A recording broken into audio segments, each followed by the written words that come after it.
Hello, hello, and welcome back to another episode of Fluently Forward. I'm so excited to be here today with my friend Madisyn Brown, a YouTuber, a musician. I got to know you, a couple of months ago, and I'm so excited to have you on the show. How you doing? I'm great. I'm very happy to be here. I feel like I'm having like a Truman Show moment right now because I've been listening to your podcast for ever since it started, I think.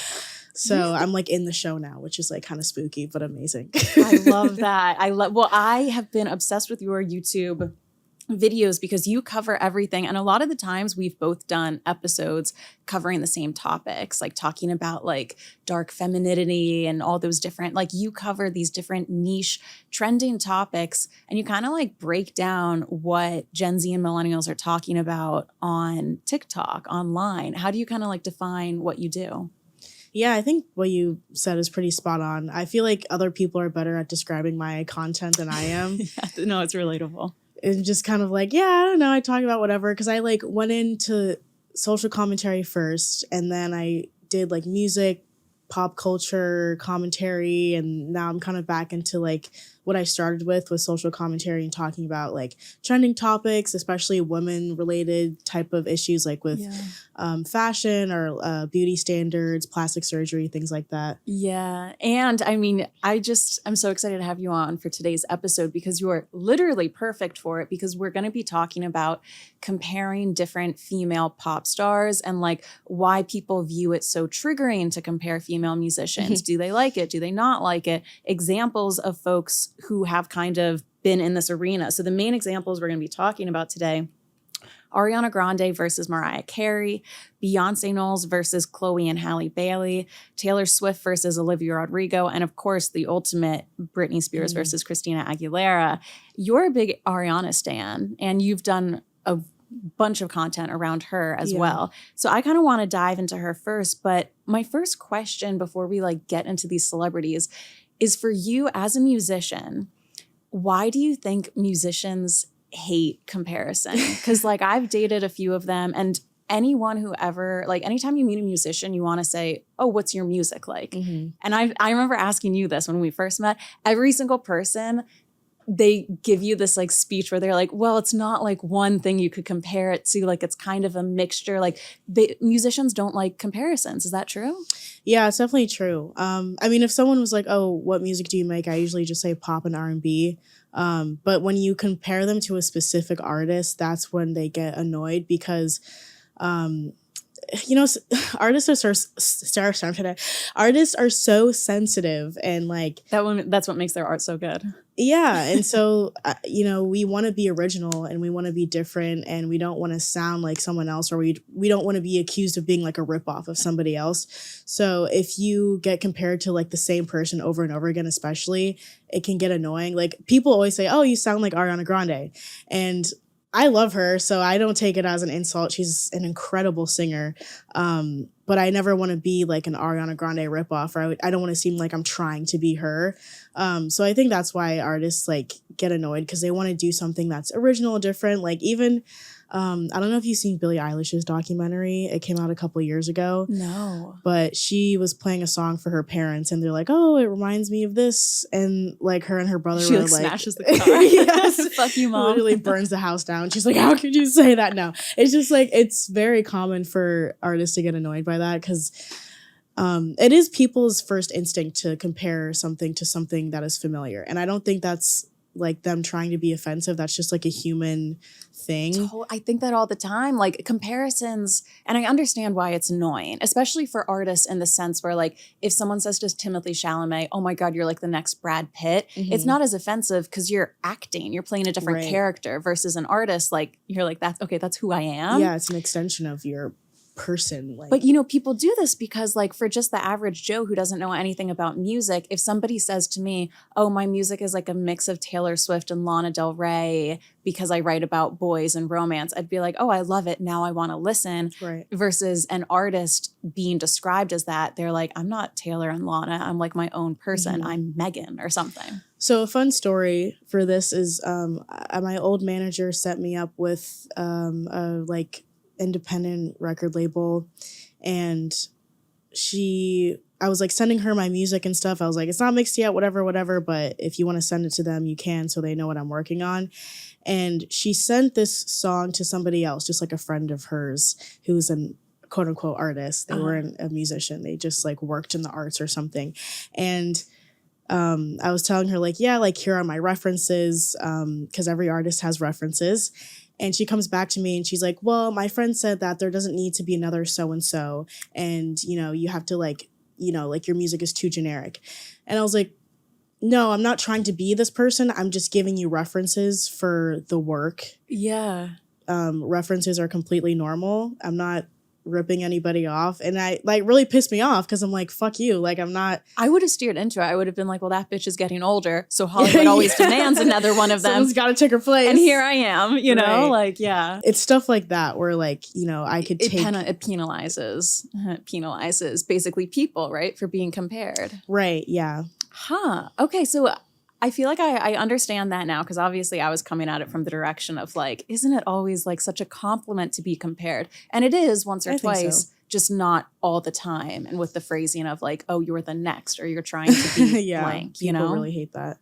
Well, speaking of people who hate it, we got to start with Ariana Grande and Mariah Carey, because I feel like they're the ultimate. And I don't know much about vocal abilities. I know you definitely do. But I feel like that was the main reason why at the beginning people were comparing Mariah Carey to Ariana Grande. I know Mariah Carey, people say she has, what, 5 octaves? A 5-octave range. Do you know what Ariana's is? It's probably the same. Okay. Because that extra octave is those whistles. Yes. And they're both known. Like, who else is doing whistle tones? Actually, who is? I don't know. You are.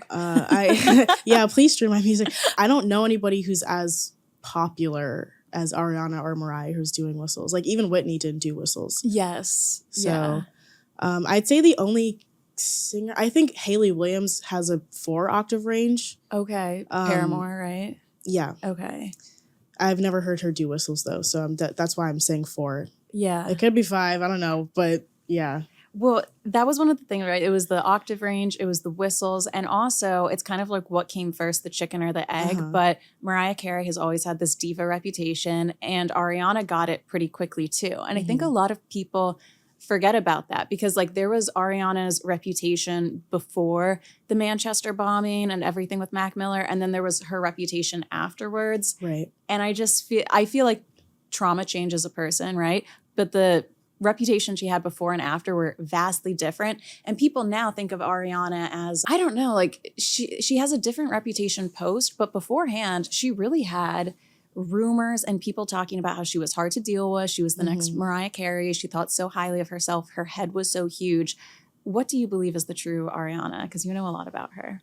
I do. And I'm probably biased because I am such a big fan. And like, you know, I think anyone wants to see the good in the artists that they admire. Yeah. I live in fear every day that I'm going to meet this woman. Because like, considering my plans for my career, like I would like I will be a pop star at some point. And, you know, if things go as planned, I could be in the same room as her. And she's like, aren't you the bitch who made a YouTube video about me? Like, maybe, I don't know how she would handle that. But regardless, I think trauma does change a person, like you said.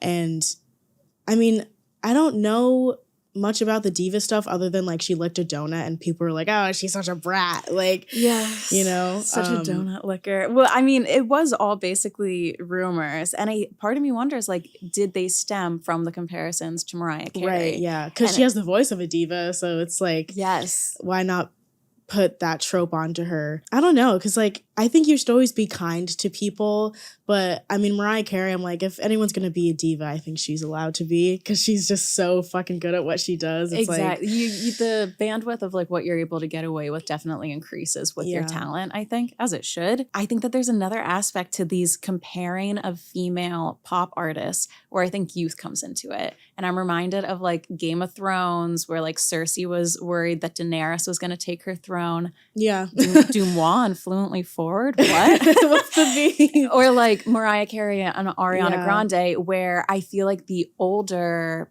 you know, icon is always a little bit threatened by the younger one that's being compared to them. And this comes across in different levels, where basically Mariah Carey was asked about like, oh, hey, like people are comparing Ariana Grande to you. And she said, quote, "First of all, I'm still young. I discount numbers. Numerically speaking, I stopped counting at 17. But I wish everybody all the best of luck. If this is a career path they choose, I hope that they can achieve longevity." And she's always been, I know that like recently they collaborated on like a Christmas song, and I guess they like put it under the rug for a little bit. But I feel like there's always been tension there. What do you think?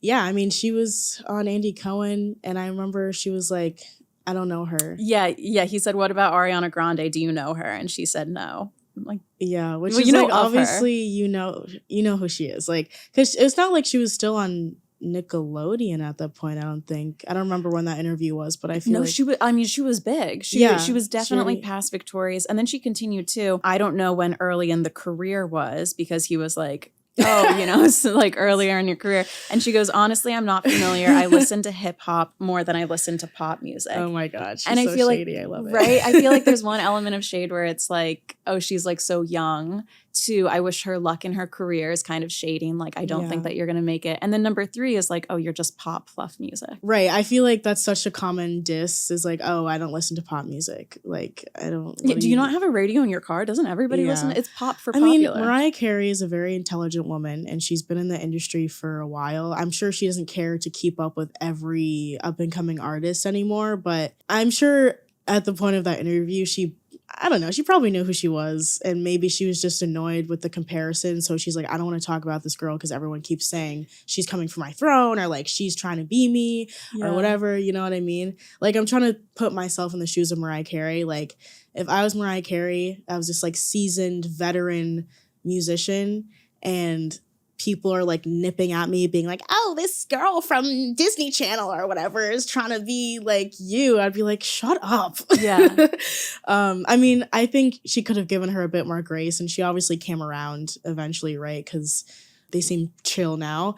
But like they've like referenced each other on Instagram and been like, happy birthday, you're the best, whatever. So I guess they seem to have buried that hatchet. I would also wonder too, if I'm Mariah Carey, and it's like, oh, this girl from Boca Raton, Florida, who was on like a Nickelodeon Victorious, acting like a little kid in school, now has this career. I'd be like, okay, so like what, Nickelodeon like bought her an album? Like that doesn't mean that you can compare her to me. It's also giving like a little bit of, not nepotism, but there should be a word for what happens to you, that when you're a Nickelodeon or a Disney star, the way that you immediately get an album. Yeah. I'm sure a lot of musicians look at that and they're like, oh, this is so stupid. Personally, I would have sold my left nut to be on Nickelodeon or Disney Channel. Like, I used to beg my parents to let me go to auditions, and I'm glad they like never were like into the whole child star. Yeah, you would have met Dan Schneider, dude. Watch out. Yeah, no, thank you. But yeah, I can see where like Mariah maybe is like, I don't maybe have the same respect for her as someone who like really like toughed it out in the industry. But you know, then I think about like, if I was Ariana, for example, like I'd feel bad. I'd be so gutted if my idol or someone who I really looked up to was kind of just dismissive and was like, yeah, like fuck this girl or whatever. Like, okay, so if in real life, you know, I get big and then they're like, oh, this YouTuber, and Mariah Carey's like, okay, like a YouTuber, like fuck off. You'd be like, okay, well, like, or even like Ariana Grande. It's like I would be like so sad, even though I've been pretty vocal about like I love her, but I've also talked about like, you know, like blackfishing or cultural appropriation.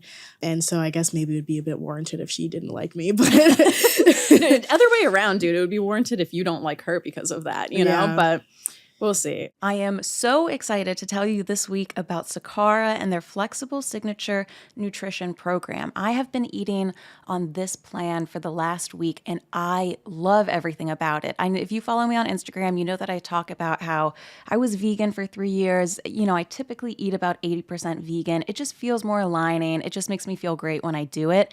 And coinciding with the fact that, as creative as I like to think of myself, I never know what to cook. I never know how to put together something. I love looking at food online, but I can never seem to make interesting meals for myself. And Sakara is fantastic for this. They give you meals that are ready to eat. They're delivered to your door, and they are so healthy. They're going to make you look and feel your best. They're plant-based, and they are fun. Like, I this week have eaten a pumpkin pie parfait, a vegan burger, a sweet potato bowl with this maple syrup sauce. For breakfast, I'm having chocolate love love muffins that have like coconut oat crumble on them. It's absolutely fantastic. So if you want a little taste of this, Sakara brings expertly designed organic nutrition programs and wellness essentials right to your door. Their science-backed, ready-to-eat meals are going to deliver results that you can see and feel, from weight management and eased bloat to boosted energy and clearer skin. So right now, Sakara is offering Fluently Forward listeners 20% off of their first order when they go to sakara.com/fluently or enter code FLUENTLY at checkout. That's Sakara, sakara.com/fluently to get 20% off your first order. sakara.com/fluently. What I find interesting is that we have Mariah with Ariana, where it's like a little bit of public shade. And then for the next comparison, we have Chloe and Halle Bailey being compared to Beyonce. But instead of Beyonce publicly shading them, she actually kind of took them under her wing in like a mentorship role, which normally doesn't happen with these artists being compared. So basically, they first got to know each other all the way back in 2003 when Chloe played a young version of Beyonce's character in The Fighting Temptations. And then a decade later, basically, Chloe and Halle got famous off of YouTube, right? They were doing different covers. I know that they did a cover of her Pretty Hurts song, which then got her attention. And Beyonce ended up signing them to Parkwood Entertainment Management Company. So that was like, not only are you being compared to me, but I'm actually going to take the role of your mentor on. So how do you think that, varied from Mariah? I think it's really cool that Beyonce did that. Like, if I want to look at it from like a very like business, like Hollywood standpoint, I could see maybe Beyonce being like, okay, this would be smart for me to show support for them and also like guide them and kind of carry on this like brand. I mean, I don't know if she was looking at their YouTube videos and being like, okay, I've got some competition with these 12-year-olds. Yeah. Let me make sure they don't get too big and, they don't outshine me. But, Like if Scooter Braun was a woman, Yeah. Like, I'm just going to pretend to be their friend instead. Right, exactly. Kind of like a Mean Girls kind of thing where like Regina George is like taking Katie Hare under her wing and she's like, let me do your makeup because I like you so much, Right. And it's like kind of sinister. Is like deeply threatened, But this did change the way that the public perceived them, where typically Ariana was like, oh, I'm a fan of Mariah. I'm a fan of hers. Chloe and Halle, of course, incessantly asked about Beyonce in interviews, but instead of saying, oh, I'm a fan, they were like, oh, I'm so grateful to her. She's such a great mentor. She's really helped us. And I feel like it kind of gave both of them more legitimacy by her extending like the olive branch. It made Chloe and Halle seem like a bigger deal rather than Ariana for a couple of years did kind of have this reputation of a Mariah wannabe. Yeah, that's a really good point. Because, I mean, Beyonce is the stamp of approval. Like, that's the best stamp of approval you could get. So I think people definitely see them as like true artists with undeniable talent, whereas maybe Ariana had to prove herself more, especially coming from a children's network. Yeah. So, yeah. And it's funny too, because I think people have such an urge to compare folks that once the rift was off between Chloe and Halle and Beyonce, then it went to Chloe versus Halle, where now people are like, oh, Halle's this like sweet, innocent Disney princess. She's going to be, I think it's out already, the Little Mermaid live action. Is it? I've been seeing more clips of it. So either it's out or there's like a second trailer. Yeah. So she's working with Disney now and Chloe's on her own. She's dressing more provocatively. And now it's leading people to be like, oh, Chloe versus Halle. Like who's being like too provocative and who's like super innocent and who has the best voice. And I think it's just human nature. People always want to rank and they always want to compare, even if it's like sisters who love each other. They're like, we'll still do it with them.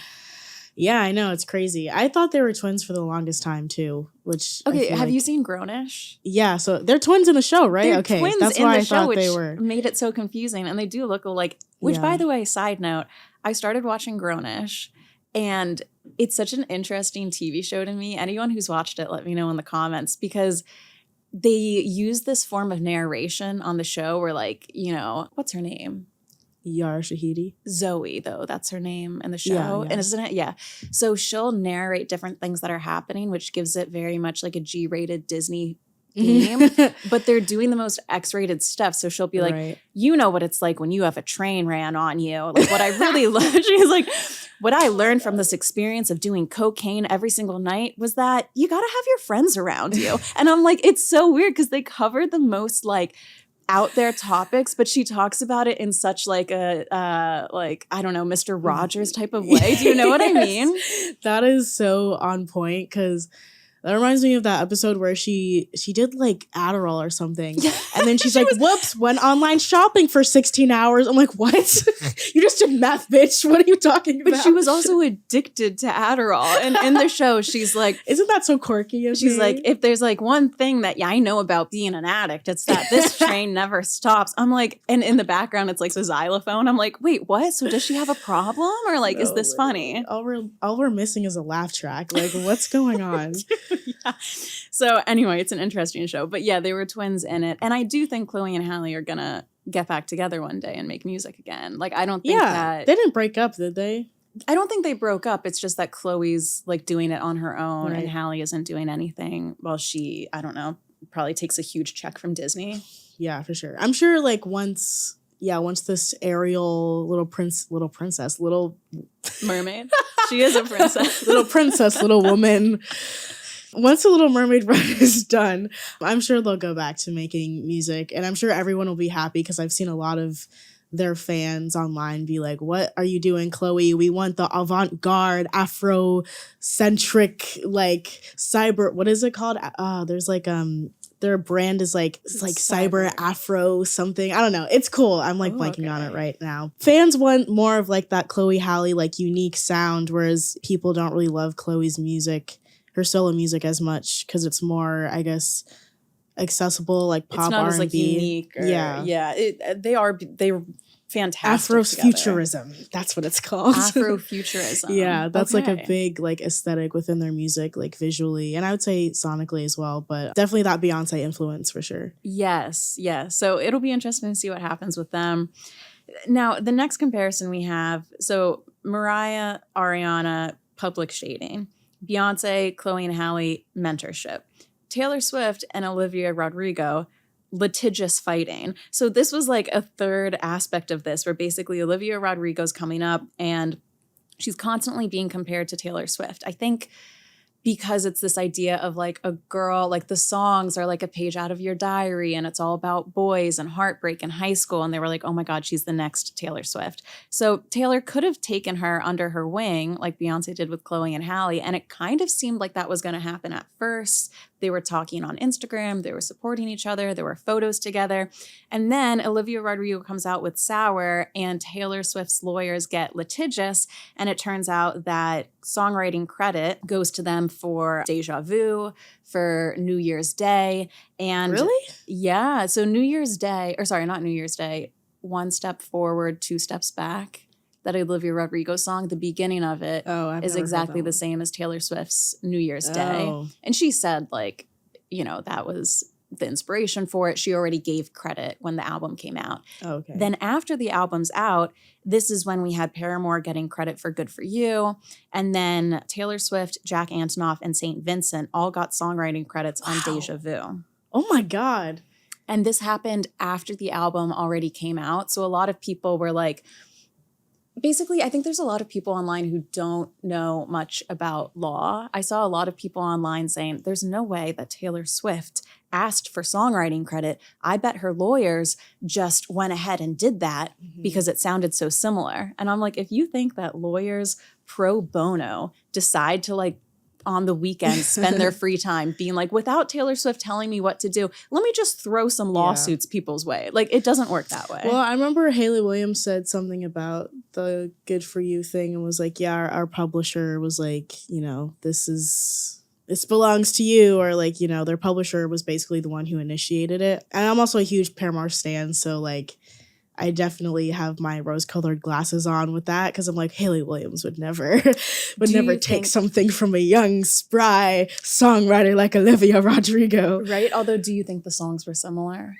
Good For You and Misery Business? I mean, a little bit, but not like writing credits similar. Right? That's what I think too. Also, like all songs are kind of similar. Yeah, Like, especially if it's in the same genre, like chord progressions.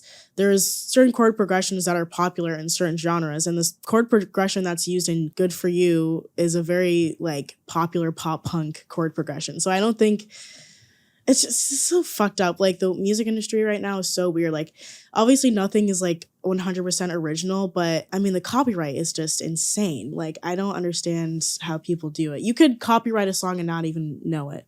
yes. So, I mean, I just think a lot of people were saying, oh, are they friends? Are they not friends? Is this songwriting credit a token of gratitude or Yeah. is it not? Olivia Rodrigo's basically come out in interviews and been like, it was, what'd she say? It was really frustrating to see people discredit and deny my creativity. And then her producer said, it seems like people get funny about things when songs become really popular. Oh yeah. As soon as it gets super popular, like if you're skyrocketing to fame and success like Olivia Rodrigo, of course people are going to be coming after you trying to get a piece of that. Yeah. So I think it's mostly just because she's kind of in a vulnerable place as a new artist. And that's why it's so easy for people to try to like take things away from her or like take writing credits or whatever. But yeah, I seriously doubt Olivia Rodrigo is just like blatantly ripping off. And if it was a blatant ripoff, we would know, like we would hear it. So no, I think it's garbage. It's bullshit. And I think it really too backfired on Taylor Swift, right? At least like with Mariah Carey, like you're shady, but she's not like like Ariana Grande hasn't given money to Mariah Carey. No. And that's this instance that's happened with Olivia and Taylor. Yeah. And despite all it, because the Taylor Swift fans are like freaking nuts and they come out of the woodwork and they're like, she would never, who knows, whatever. I have it on very good authority from multiple sources at this point. The girls are fighting. Olivia and Taylor Swift, like this was a rift in them. They are not close anymore after what happened. Because Taylor took writing credits? Yeah. Wow. I mean, yeah, I'd be pretty pissed off too. Have you heard the song Nothing New that she did with Phoebe Bridgers? Oh, yeah. Do you think, so a lot of people think the bridge of that song where she's like, I know I'm going to meet her, you know, she'll be a fever dream, like a talent at age 18. She's a fever Dream. And I'll cry something myself right to now. sleep. And a lot of people were saying, that's Olivia Rodrigo. What do you think? What song? No, she's just like referencing the fact that like this new person who's going to come and take my spot is Olivia. Oh. Oh, right. Yeah, you're like, who's getting writing credit? Yeah, I was like, what? Oh, I see. Yeah, because she references like not being like the new shiny thing anymore. Yeah. And like there's a young, that would be really shady if she actually wrote that. Wouldn't it? So we'll see. We'll see. How can a person know anything at 18? I love that song. It's really good. It hits you in the heart. You know what I know. mean?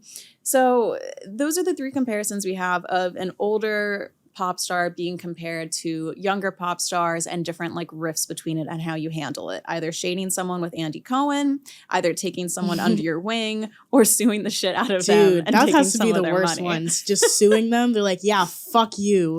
And I don't think it was like a sue, but like it got legal. You know, anytime it gets legal, it's no longer friendly. I mean, you can't play with people's money. That's the thing. Like, and by the way, let me pull up the numbers here because it was a good amount. So basically, how much did Taylor, Jack, and St. Vincent make off of the song Deja Vu, which they worked zero on? St. Vincent got $65,000, Jack Antonoff got $260,000, and Taylor Swift got $325,000.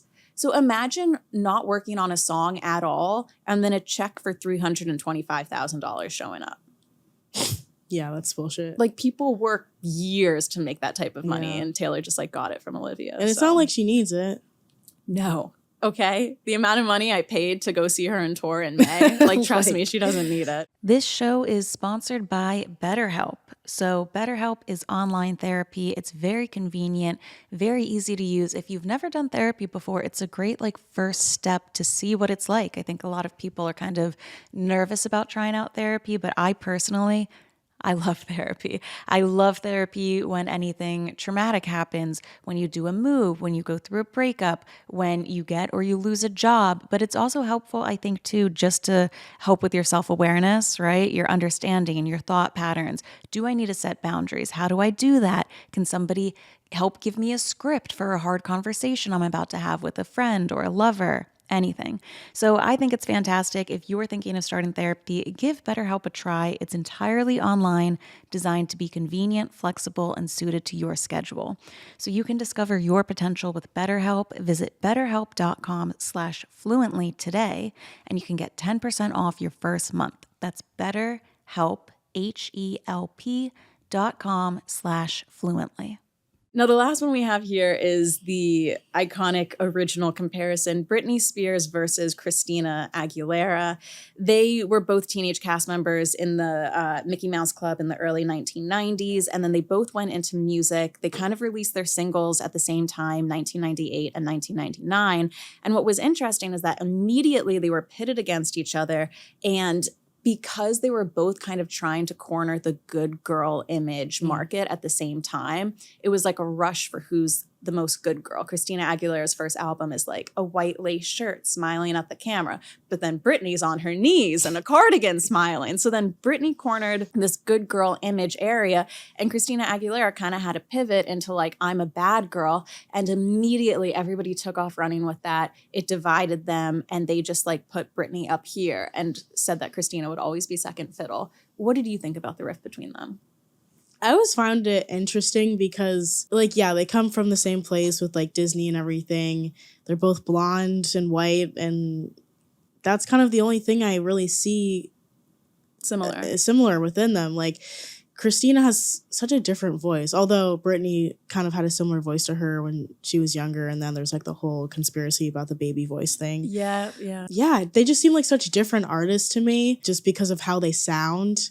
And even their music, I mean, I feel like Britney sings about different shit. I know more Britney songs than I do Christina songs, so I don't know if I'm like the best to really say if that's true, but I think everyone does. And I think it's because Britney was always deemed number one, and Christina was always like put in this position of like trying to catch up to Britney. Mm-hmm. Even when they did that performance, right, where it was Britney, Madonna, and Christina Aguilera. Yeah, Christina was just like, who, she was there?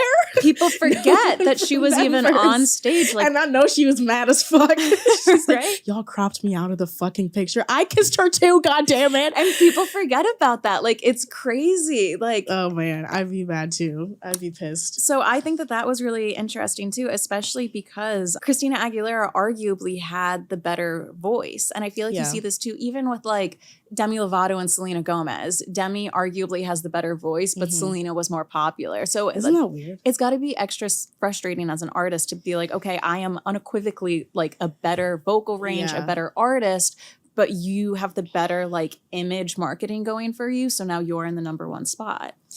Yeah, I mean, Christina is an incredible voice. Her range is insane. Like, and Britney has a more of a demure, like low-key sound to her voice. And I think that just goes to show you that it's not about talent. It's more about personality and public perception and how you come across rather than your skill level. Because from my understanding, Britney has always been more likable, like in interviews and things like that, whereas Christina is a lot more outspoken and a lot more headstrong about her beliefs or like how she presents herself. So I feel like, especially in that time, it's a lot easier to be more of like a quiet, like good girl.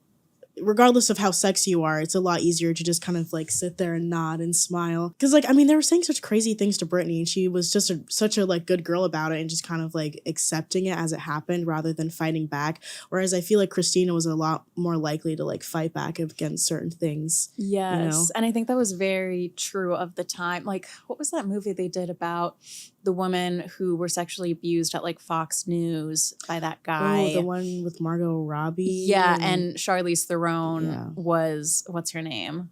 Megyn Kelly, and she looked almost exactly like her. And they were basically saying that the advice for women in the workplace back then, which this was still years after like Britney was famous, was basically like you had to giggle. And if a guy was like, oh, come sit on my lap, you couldn't say no. I'm going to HR. You had to be like, stop it. Oh maybe God. Next time, like I'll be on your lap in your dreams. Where like you say no, but you have to be so flirtatious and Machiavellian about it.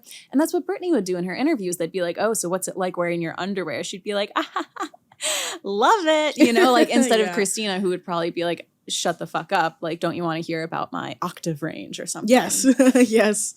Now, did you know this? Just speaking about Britney, Christina, and the Madonna kiss, did you know that it was supposed to be Jennifer Lopez being a part of that kiss instead? Oh, really? Yeah, it was supposed to be her kissing Madonna, but then she like passed on it. So then Britney and Christina did it instead. Wow.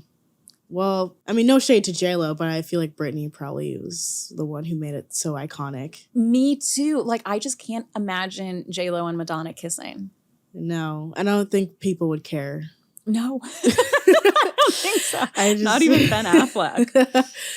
All right, so there we have it. This is basically just, it's going to be interesting to think about because I think when you compare two female artists, at least to me, I don't think that there's any bad intention behind it. But then I think what happens is people on YouTube start to make those videos, right? Like this person's best live performances versus this person's best live performances, outfits on the red carpet, who's prettier. So I think just human nature being so wicked sometimes, it starts off with a good intention. Oh, great. Let me try to compare you to a few other artists so that way people know what you're about and we can sell some records. And then it turns into who's hottest, who's the youngest, who's the better singer, what team are you, this person versus this person. If you had to guess, who do you see this happening to in the future? That's a good question. I'm trying to think who's like a newer artist right now. Like, I feel like Sabrina Carpenter is being compared to Olivia Rodrigo just because they're like, I don't know, Disney girls. And Ariana, because her song Nonsense, everyone's like, oh, this is an Ariana Grande ripoff, or like she's in her Ariana bag. There's always going to be comparison. I don't know. Is there anyone who hasn't? Like, when I think of Rihanna, I'm like, I don't know if she was ever really compared to anyone. That's a good point. I don't think so either. Well, Beyonce in the beginning, like the very beginning, I feel like they try to give Rihanna like the same image as Beyonce. I guess with like Ponder Replay or something. Yeah, like that era. Yeah. But definitely like, I feel like past Umbrella, it's like you can't really. But when I was younger, I used to get them mixed up all the time. Really? Yes. So and then head, Rihanna was like, I'm actually just going to cut off all of my hair so you'll know yes, that like I am red. the bad girl, you know? Yeah. And what's fascinating too is, has this ever happened to men? No. I think that Shawn Mendes and Nick Jonas are kind of similar, but like it never happens at all. Well, I was going to say Shawn Mendes and Justin Bieber, because there was one interview where they asked Justin Bieber, oh, Shawn Mendes, what do you think of him? And he's like, I don't know who that is. He pulled a Mariah, which is hilarious because it's like, Justin, you definitely know who Shawn Mendes is. No, he definitely knows. You are the only two white boys with guitars. But this is when Justin Bieber was trying to be black and his pants were like, you know what I mean? Oh my God, when he was wearing like, Bieber era. Yes. I miss that time. You know what? Like, I just miss Justin Bieber having an era. Now he like confident. Wait, no. The what song is that? You're the matters to me. Yes. Yeah, yeah. And then I remember in the music video, he timed the oh-ohs to like two different thrusts. Like, oh my God. That made me deeply uncomfortable. And he had the hot model in the music video. It was like this hot female model, and he looked roughly 15. Stop. Even though they were around the same age, it was just like, it kind of looked uncomfortable at the time. Ugh. But I miss it. Well, speaking of hot girl and Justin Bieber, Madison Beer has been compared to Ariana Grande. What? They say she copied her in like some music video. Oh yeah, I could see that. But then she was supposed to be in the video. I was supposed to be in the video. Don't tell anybody. I will say Madison Beer, she's probably so sick of me fucking talking about her because like she's probably like blocked. Get away from me. But I just find her so interesting, and she is kind of in this new era that I love for her. I've typically said that she should like change up her hair or like not look as hot to like try to be different.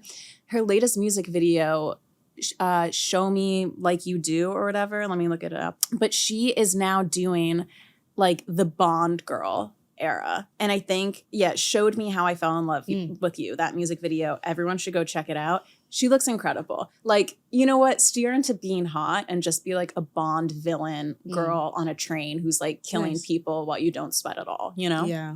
So I like it. All right, Madisyn, thank you so much for coming on. If anybody wants to check out some of your fantastic YouTube videos, you're just Madisyn Brown under there, right? Yep. Madisyn. Yes. Brown. Anything you want to share with us? Any video that's coming up or any topic you're working on? I have a video coming out soon called Moms and the Illusion of Wellness, where I talk about Gwyneth Paltrow and like the wellness industry and all that stuff. I had to refilm it because it turned out terrible. So I had to redo it. So it'll be out soon. Okay, I'm excited. Good timing with Gwyneth's trial Yeah. too. And you also have a video on Ariana Grande. That's like a deep dive on her. If anyone wants to check that out. So And check out my music on Yes. Spotify, Apple Music, wherever you get music.